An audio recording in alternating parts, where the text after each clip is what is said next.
Making of. L'envers du décor de la collection Prévenir et Guérir. Regard croisé. Confidence. Anecdote. Zoom. Focus. Rencontre et partage. Une émission pour découvrir les coulisses de tournage sur les thérapies complémentaires. Avec Anne Sarkissian, réalisatrice. Et Steve Doupeux, relaxologue. Silence Moteur.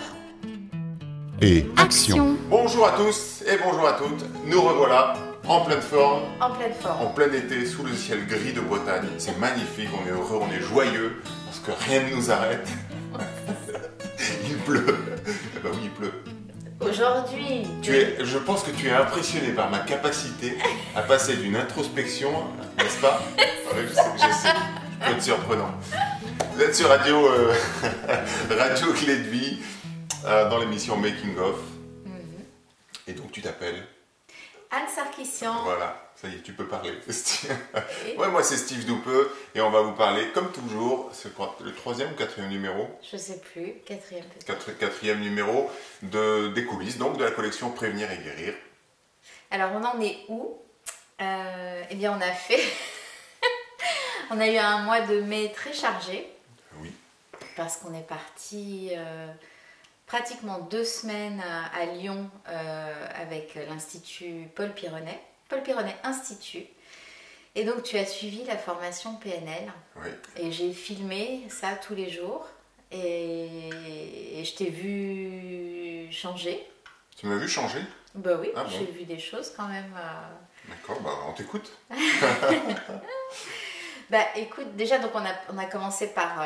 bon d'abord on a eu un accueil vraiment super de la part de Paul et des stagiaires, parce qu'il ne faut pas oublier que voilà, à chaque fois on filme, les personnes qui sont en stage sont ok pour être filmées. Et grâce à ça on peut filmer, parce que sinon c'est compliqué quoi. Quand on a des gens qui ne veulent pas apparaître à l'écran, c'est difficile. Et donc les bases, les 3 premiers jours de PNL, ça a été quand même déclencheur pour pas mal de personnes. Hein. Oui. Qu'est-ce que toi, tu as ressenti à ce moment-là? Bah, disons que les bases, j'aime bien refaire tout le temps des bases, que ce soit en hypnose, en PNL, ou même là dans le coaching. En fait, là au bout de maintenant bientôt 5 ans, à chaque fois que je fais une formation, on revoit tout le temps des bases qui sont les mêmes bases que quand on fait du coaching, parce que tout se rejoint au final. Donc là, les bases en PNL, pour moi, c'était les bases que j'avais vues en hypnose, mais c'est toujours bien de les revoir, et c'est surtout toujours bien de les revoir enseignées par quelqu'un d'autre. Et ces 3 premiers jours de base, bah, j'ai remettre le focus comme ça sur des notions essentielles comme les croyances. En plus, ce sont des thèmes que j'adore, moi, donc voilà. Et puis après, bah, au bout des 3 jours, on a commencé à faire un peu plus de pratique. Et là, ça devient sympa parce qu'on peut expérimenter. J'ai quelque part, je pense, comme beaucoup de gens, une espèce de tendance à beaucoup aimer intellectualiser les choses, mais pas toujours à penser à les mettre en pratique. Et ça, c'est un côté chez moi, avec la PNL, que je vais vraiment pouvoir mettre en place peut-être plus facilement, justement parce que c'est plus structuré ou je sais pas quoi. Peu importe, je me fais des idées par rapport à ça, mais en tout cas, il y a le côté mettre en pratique qu'on retrouve en PNL et qu'on retrouve beaucoup, par exemple, aussi dans le coaching, où il faut toujours mettre en action et en mouvement. Et ça, c'est une nouvelle énergie pour moi, plutôt que d'être toujours dans l'intellectualisation de la chose. C'est vrai pour l'EFT, hein, c'est vrai pour les autres techniques, mais entre le savoir et arriver à le mettre en pratique, il y a souvent un monde. Mais pour tous les gens que je rencontre, c'est le même problème. La majorité, en tout cas, ils comprennent très bien ces outils, mais pour les mettre en pratique, ils ont un peu de mal, quoi. En tout cas, bon, il y avait une vingtaine de stagiaires. Il y a des choses qui sont passées entre vous. En fait, il y a comme ça une énergie qui circulait, quelque chose de fort. Et je me souviens de premiers exercices que vous avez fait, d'un des premiers où c'était juste, il fallait regarder une personne et lui dire ce qu'on ressentait d'elle. Ouais. Alors pour moi, c'est des super belles images, mais je me souviens de toi, hein, parce que j'étais beaucoup filmé de toi, et donc là, vous étiez par 3, il y a 2 personnes qui te font des compliments, et toi, tu peux pas répondre à ces compliments, et il fallait juste que tu accueilles C'est quand même pour toi, c'était un peu. Moi, dans ton visage, dans ton regard, il y avait quelque chose d'un petit garçon comme ça qui voilà, parce que tu n'avais pas le droit de parler en plus, il fallait que tu reçoives ça, ce qui n'est pas évident pour toi, qui est en cabinet et qui donne beaucoup. Et là, voilà, il fallait que tu acceptes, qu'elle t'accueille, et c'était super beau, quoi. Et ça fait des très très belles images. Et après, sur les autres personnes avec qui tu étais aussi, quoi. Notamment, il y avait une femme aussi qui était très touchée par ce que tu lui disais, ou je ne sais plus qui était avec toi, Morad, je crois. Mais ça, c'était chouette à vivre, non? Oui, c'est sympa à vivre, c'est sympa à faire, et c'est sympa à recevoir, c'est sympa à donner. Comment tu t'es sentie quand tu as reçu moi, j'ai vu à l'image des choses, et comment toi, tu les as ressenties, ces choses? Je sais que la première chose qu'on t'a dit, c'était que tu as une belle barbe. Ouais. J'aime ta barbe. Parce que j'aurais préféré qu'on me dise j'aime tes cheveux longs. Parce que petit à petit, en fait, au départ, les gens sont timides. C'était en plus un des premiers exercices. C'est d'abord comme ça, quelque chose de physique. Et puis plus ça va, et plus c'est je ressens en toi quelque chose de. Enfin, ça devient de plus en plus intime, en fait. Et comment tu as reçu ça, ces compliments, ces marques de considération? Moi, je l'ai bien reçu. J'avais déjà fait ce genre d'exercice, mais donc il y a moins la surprise, si tu veux. Je sais à peu près. Mais j'ai bien reçu. Ce que je trouve intéressant, en fait, c'est que quand on prend le temps de regarder quelqu'un et qui te coupe pas la parole, si tu veux, et c'est dur, en fait, c'est super dur. On était avec Sid Ahmed pour faire l'exercice aussi, et Sid Ahmed avait beaucoup de mal, quand je lui faisais des compliments, à pas dire « Ah, merci, c'est gentil, oui, ah, oui ». Non, en fait, le but, c'est de rien dire, juste j'accueille. Et c'est très difficile d'accueillir sans réagir. Donc, on a évidemment une réaction non verbale, mais... toi, tu avais un moment, au départ, tu étais un peu... un peu gênée, un peu ok je souris, un peu gênée dans ton corps, il y avait comme ça des mouvements. Mais qu'est-ce qui se passait dans ta tête à ce moment-là? Alors, je sais pas ce qui se passait à ce moment-là, mais ce que j'ai retenu, c'est que très souvent en faisant cet exercice, donc on arrive à, comme à lire un petit peu ce que vit la personne, du moins à déchiffrer qui peut être la personne, dans les yeux, etc.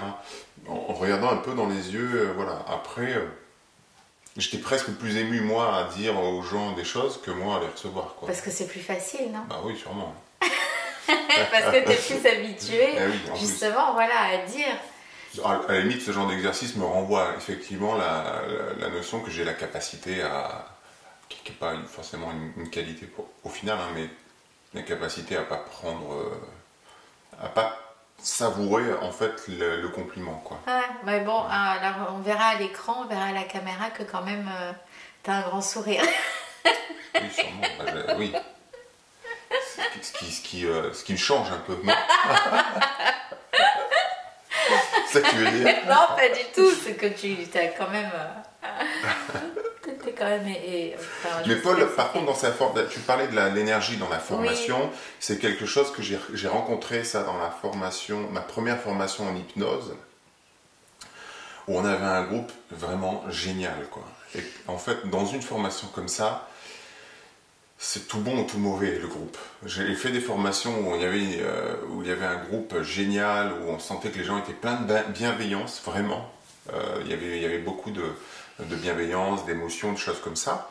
Et il y a eu d'autres groupes où je sentais qu'il y avait une espèce d'ego déplacé, où chacun avait envie un peu de prendre sa place, etc. Et c'était assez pénible, ces formations. On en a fait certaines d'ailleurs ensemble. Donc c'est loin d'être toujours aussi sympa, quoi, les formations. Faut dire les choses comme elles sont.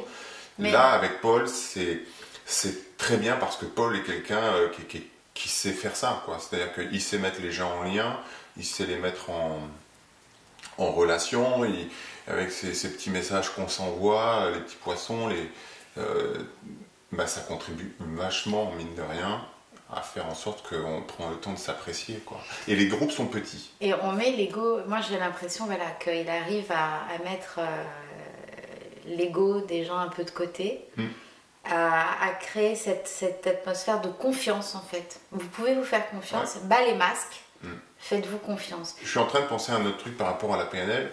Hier, une cliente qui, je ne sais plus pourquoi on est venu à parler de ça, parce que je lui parlais des valeurs, une personne qui est en difficulté dans son couple. Et donc je travaille beaucoup en ce moment sur les notions de valeurs. Je suis en train d'écrire un peu là-dessus. Et donc je lui parlais de ça parce que c'était criant là chez elle. Et donc je lui disais qu'il y avait ce projet de PNL qu'on est en train de mettre en place avec le film qui sera, si chacun participe un peu, accessible gratuitement. Et cette personne me disait, ah la PNL... J'ai une amie qui a fait de la PNL, elle a quitté son mari, elle est partie, elle a quitté de boulot, elle a tout changé. Mais quand elle dit ça, je sens que c'est un problème, en fait. C'est un problème, parce que je dis oui, d'accord. Et donc, et pourquoi elle fait ça? Parce qu'elle était malheureuse. Ah. Et là, elle est comment? Là, elle est heureuse. Génial. Elle me dit, ouais, mais quand même, elle a laissé tomber tout le monde. Oui, mais elle est heureuse. Oui, mais quand même. Je dis, oui, la PNL, vous savez, c'est une secte. Elle me dit, oui, c'est ça, il paraît. Hein. Donc, il y a du boulot. Il y a du boulot pour changer l'état d'esprit des gens sur ce truc. C'est terrifiant, en fait. Il y a longtemps que je n'avais pas entendu ça en cabinet. Ouais. Mais je me rends compte, parce que bon, c'est toujours pareil, on attire à soi les gens. Et le fait d'avoir prononcé PNL, ça me met pas en colère, si tu veux, dans le sens où ça y est, j'ai dépassé un peu tout ça.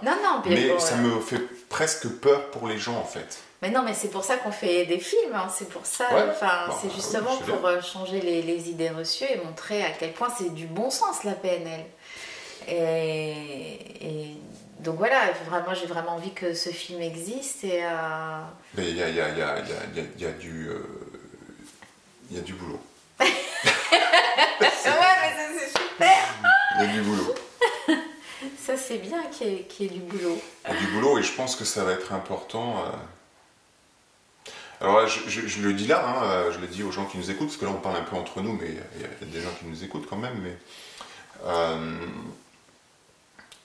dans notre projet de film, en fait, on a vraiment cette idée, au final, de faire un film sur l'ensemble de tout ça, en fait, sur tout ce qu'on aura. C'est cette aventure-là où on fait une dizaine de films, c'est finalement une aventure qui forcément nous met en confrontation par rapport justement à des peurs, par rapport à des comportements aussi, chez les thérapeutes, chez les gens avec qui on aimerait pouvoir travailler. Et là, on va peut-être pas le dire comme ça, mais en tout cas moi je vais le dire, j'ai certaines rancœurs envers certaines personnes. Donc c'est forcément, on est dans les coulisses de l'accompagnement, on est dans les coulisses des formations, on est dans les coulisses de tout ça, et notre objectif c'est évidemment pas de dire du mal de qui que ce soit, mais c'est simplement aussi de dire les choses comme elles sont. C'est-à-dire que c'est pas que des bisounours, c'est pas qu'un monde où on veut juste être bien et on se prend dans les bras et on fait des hugs à longueur de temps. C'est aussi un monde de business, il faut bien le dire. Ce qui n'est pas forcément, à mon avis, négatif en soi, hein, mais il y a une façon de faire les choses, et c'est toujours une question de personnalité. Et donc, il y a cette idée aussi de secte, en fait. Et ça, c'est un truc qu'on n'a jamais abordé dans les films, dont on parle jamais. Mais les médicaments, les machins, les secte, tu veux dire plutôt communautaire ou... Non, sectaire. Non, le mot qui est utilisé, c'est sectaire. Toutes ces approches de PNL et tout ça, c'est classifié potentiellement sectaire par la Miviludes, notamment en France. Donc la Miviludes, si on regarde dans la liste de toutes les pratiques sectaires, on va retrouver la PNL, l'énéagramme, la sophrologie, les techniques énergétiques, psycho-énergétiques, quasiment tout en fait, c'est ce qui se fait est classifié comme ça dans la liste des pratiques qui peuvent être sectaires, et il propose même aux gens de s'alarmer si certains mots sont utilisés en cabinet. Par exemple, si on vous parle d'énergétique, de loi universelle, méfiez-vous, c'est peut-être une secte. Voilà. Même d'hypnose. Hein, et même d'hypnose, bien sûr. Voilà. Donc ça, c'est un thème, je pense, sur le dernier film. Il faudra vraiment qu'on aille à la rencontre des personnes qui... Ouais, en tout cas, effectivement, la PNL, ça fait peur et ça donne... moi qui l'ai vécu en immersion dans une formation qui est vraiment tout suivi, donc 14 jours, base et technicien, et puis c'est pas fini, puisque, moins doute, là. En tout cas, ce que je retiens fortement, c'est qu'il y a du changement, oui, mais c'est... chacun est libre de ses changements et de son point de vue et Paul en tout cas encourage cette liberté et ça c'est voilà. Je pense pas que ce soit ça qui fasse peur aux gens en fait. Non mais parce que les gens ne savent pas, c'est pour ça. Les gens ne savent pas, mais ce qui dérange les gens, tu vois cette dame qui me dit ça en cabinet, ça son amie ou cette personne qu'elle connaît finalement a pris sa liberté, elle vit, elle s'est épanouie, elle a pratiqué de la PNL et du coup elle s'est autorisée à vivre en fonction de ses besoins, de ses valeurs et de ce qui est important pour elle. Ce qui, pour le coup, dénote complètement de la majorité des gens en réalité. Parce que la majorité des gens, qu'on le veuille ou non, alors évidemment peut-être pas les gens qui nous écoutent ici et qui sont sensibilisés à tout ça, mais la majorité des gens vivent dans un couple, enfin je le vois, hein, 95% des gens que je reçois sont des gens qui sont dans un couple, ça va pas, ça marche pas, ils s'entendent pas mais ils restent quand même, sont des gens qui ont un boulot dans lequel ça va pas, ça marche pas, mais ils restent quand même, sont des gens qui s'interdisent de ci ou de ça parce qu'ils se disent qu'ils n'ont pas le choix, etc. Et ce sont des gens qui savent absolument pas quel est le sens de leur vie, qui n'ont aucun sens, ils savent pas pourquoi, ils n'ont pas de projet, ils n'ont rien. Et en fait, la PNL, c'est justement ça. C'est de dire, voilà, on vous donne les techniques, les outils et la boussole pour trouver votre chemin et que vous ayez un sens à votre vie. Le problème, c'est que quand la personne fait ça, elle va renvoyer à la majorité que la majorité ne le fait pas. Et la majorité qui ne le fait pas, la plupart du temps, et en tout cas de mon point de vue, eh bien, au lieu de se dire, qu'est-ce que je peux faire moi pour vivre la même chose, elle va se dire... Je ne vis pas la même chose, elle s'y est autorisée, elle ne va pas se le dire comme ça, elle va peut-être même pas le conscientiser, mais elle va préférer finalement être révoltée contre cette personne qui a osé quitter son mari et vivre sa vie pour être heureuse. Ça se fait pas. Voilà, ça se fait pas. Tu vois, les vieux paradigmes, tout linéaire, etc.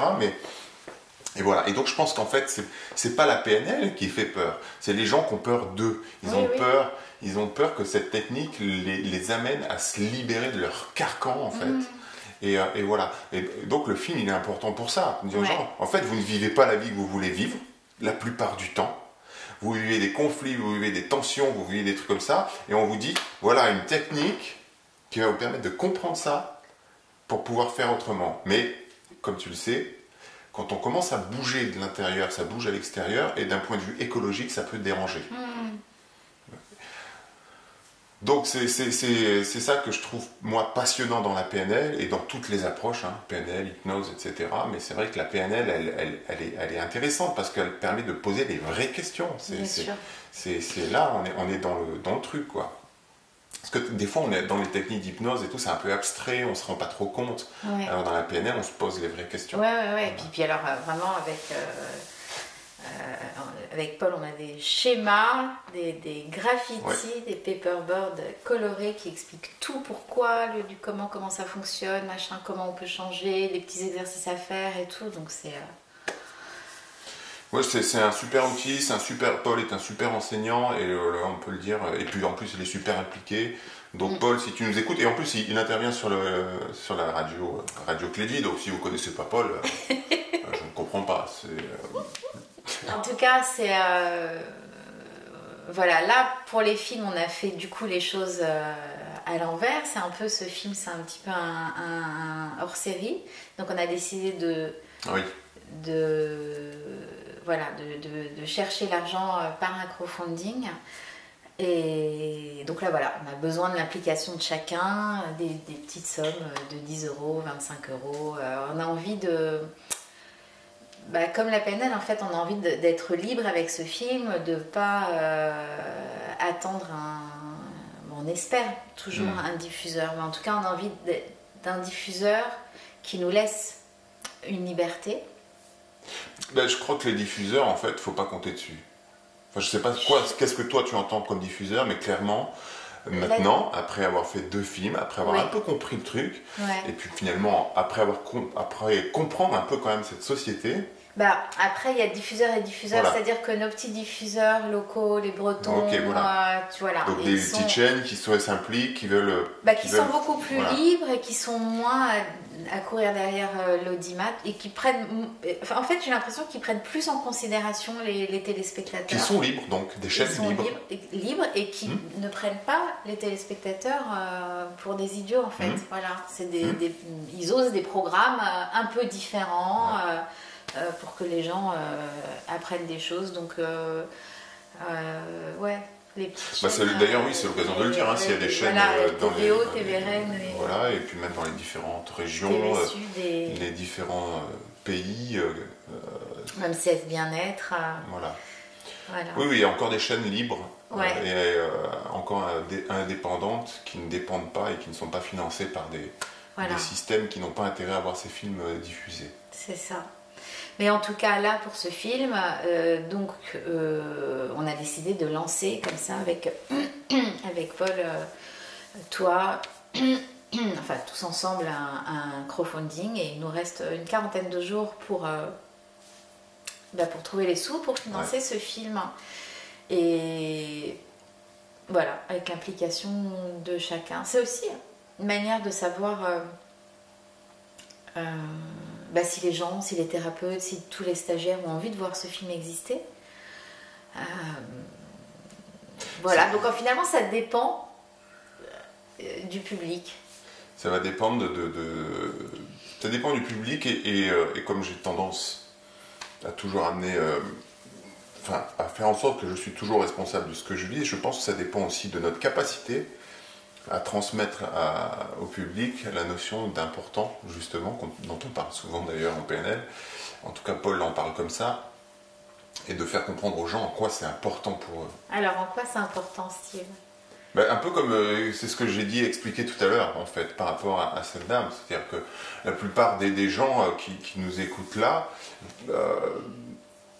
en tout cas de ceux que moi je fréquente forcément avec mon métier, c'est qu'ils n'ont pas de sens, c'est qu'ils n'osent pas vivre la vie dont ils ont envie. Ce sont voilà. Alors on aimerait pouvoir vivre une vie dans laquelle on est joyeux, épanoui, dans laquelle on fait un métier qu'on adore, on se lève le matin, on est passionné, on est content d'aller travailler. On aimerait pouvoir être dans un couple où on se sent pleinement heureux, amoureux, enthousiaste et épanoui à longueur de temps, avec nos enfants, avec nos amis, la famille, et sortir, etc., etc. Et ça, c'est tout ce dont on a envie, bien sûr.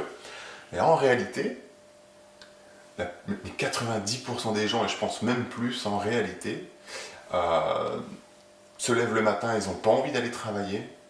Ils ne comprennent pas pourquoi ils y vont. Une fois passé le côté excitant de la nouveauté, quand on trouve un nouveau boulot, une nouvelle relation, un nouveau couple, on s'installe dans quelque chose qui est normal, mais qui fait plus sens. C'est-à-dire on s'installe un peu dans une forme de marasme, et puis là on subit sa vie. En réalité, on la subit, on ne vit plus. Et pourtant, il y a des clés pour ne pas avoir à subir tout ça. Et donc dans ce film, on va avoir les clés. On va montrer, c'est le but, Voilà, c'est un film qui s'adresse au grand public pour montrer les clés. Alors évidemment, on pourra pas. C'est pas un film pédagogique. C'est pas une formation. Voilà, c'est pas une formation, c'est pas un film pédagogique, mais on montre que c'est possible parce qu'il y aura beaucoup de témoignages et puis il y a toi, qui suit le cursus et qui évolue. On va aussi parler de communication parce que la PNL, on en parle beaucoup dans la communication. Comment ça marche, pourquoi. On va aussi en parler, on va aller dans un hôpital pour suivre une infirmière sage-femme qui a introduit la PNL dans son hôpital. Donc ça c'est aussi intéressant. Et puis voilà, on a des témoignages, on aura Guillaume Andreu, Paul, on a... et puis beaucoup de témoignages de gens qu'on a rencontrés sur place et qui ont changé leur vie, mais aussi d'autres qu'on a rencontrés par d'autres biais et qui ont transformé leur vie et qui ont quelque chose à dire sur la PNL en tout cas. Il y a beaucoup de choses à dire, ça c'est sûr. Je regarde juste Le temps, on arrive bien au bout de notre émission. Donc soutenez-nous sur ce film. Voilà. Faites en sorte qu'il existe, c'est ça, les mots-clés? Les mots-clés, il y en a plein de mots-clés, mais par rapport à ce que je disais, donc, on a des ambitions, on a des envies, on aimerait pouvoir être tout ça, donc épanoui, joyeux, etc. La réalité, c'est que c'est loin d'être le cas pour la majorité des gens, et que pourtant, il y a des clés, il y a des outils, il y a des techniques, il y a des pratiques. Elles sont là, elles sont accessibles, et elles sont même gratuites. En tout cas, nous, on veut donner accès gratuitement à ces outils. Mais malgré tout, il y a besoin de nous aider. On a besoin d'aide, évidemment, on ne peut pas faire tout ça tout seul. Donc, si les personnes ont envie de changer quelque chose à leur vie, être acteurs du changement et de leur bien-être, pour eux comme pour leur entourage, finalement, parce qu'il faut bien se rendre compte que c'est pas que soi, c'est quand on change soi, ça change les autres. C'est juste hallucinant. Je le vois en cabinet, les gens qui bougent à l'intérieur. Le nombre de gens avec qui j'ai fait de la PNL, en l'occurrence, et qui finalement étaient déprimés, et aujourd'hui je les vois monter leur entreprise. Ils montent leur entreprise, ils vendent des produits, ils s'installent à leur compte. Comme moi, hein. Moi j'étais, avant de te rencontrer, je faisais pas de film. Je n'avais pas de projet de collection de films. Oui. Et tu m'as fait un peu de PNL. C'est incroyable le truc, mais autorisez-vous oui. à accéder à ça, ouvrez vos esprits et allez voir ce qui existe au lieu de regarder TF1. Je vous le dis clairement, allez regarder des reportages gratuits sur Internet, c'est souvent beaucoup plus instructif et ça permettra en général de beaucoup plus évoluer en s'épanouissant. Donc, on vous mettra le lien pour accéder au KissKissBankBank, donc qui vous permettra de participer. Même si vous mettez ne serait-ce que 5-10 euros, vous aurez des contreparties, vous verrez. Vous pouvez même vous former dans les contreparties à faire de la PNL, vous vous formez avec Paul à la PNL. Vous pouvez avoir... Qu'est-ce qu'il y a dans les contreparties? Il y a plein de choses, tu offres. Moi j'offre des séances d'auto-hypnose, j'offre un e-book sur l'hypnose, Guillaume offre des séances de coaching, enfin il y a énormément de choses auxquelles vous pouvez accéder. Un DVD collector avec plein de bonus. Évidemment, il y a les films bien sûr.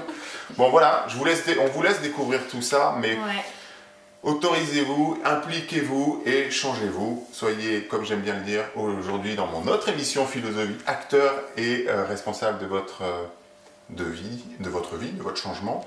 Et là, notre prochain rendez-vous, c'est avec Martin Latulipe, la semaine prochaine. On part la semaine prochaine avec Martin Latulipe. Et Paul sera là aussi, d'ailleurs. À Paris, on sera avec Paul. On sera avec plus de 600 personnes. Oui, c'est ça. Donc, ça va être sympa. Et là, on aura plein de choses à dire, à mon avis. Aussi, ouais. Parce que moi, c'est une formation là qui me booste, mais sévère. On en reparlera. Merci. À bientôt. À bientôt. Et vous pouvez réécouter l'émission en replay. Toujours sur la page de Making of sur Radio Clé de Vie. Plein de bisous, bye bye.